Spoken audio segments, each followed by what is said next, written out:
बिस्मिल्लाहिर्रहमानिर्रहीम। अस्सलाम वालेकुम नाज़रीन, मैं तुहाडा मेज़बान असगर गुजर। तुसीं वेख रहे हो गुजर टीवी आरफ वाला। हर रोज़ बेहतरीन ते आला क्वालिटी जनरल लैके दोस्तें खिदमत हाज़र होईदा। दोस्तों की गुजारिश है कि साडे चैनल को करना ज़रूर सबसक्राइब, नाल लगे बैल आइकन के बटन को करना प्रेस, ताकि हर आने वाली वीडियो नोटिफिकेशन बर वक्त पर अमल मिल सके। कुर्बानी वाला बहुत खूबसूरत बच्चा, मूँह दो दंद, लै चलो हमारा पर तुरदा फिरदा बिल्कुल एक्टिव है। प्योर साहीवाल गोरे रंग च, मूँह दो दंद आ, बिल्कुल सील शरीफ आ, कोई जिसम ते टुक नहीं। फड़ियो जरा मूँह जी,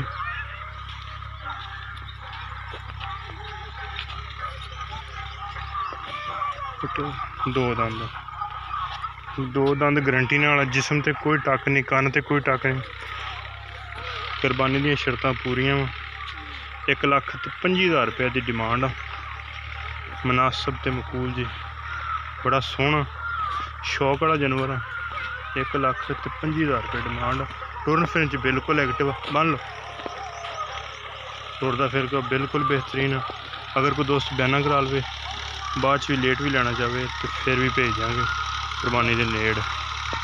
बल्कि पैसे भेज दो अपना, अच्छा तो खड़ा रहेगा अमानत, फिर दे देंगे। रेडी का फुल वातरी है। राबता नंबर 03056723 व्हाट्सएप कॉल नंबर। उम्मीद करने का वीडियो आएगी दोस्तों ने पसंद आती, लाइक शेयर माशाल्लाह। अल्लाह हाफ़िज़।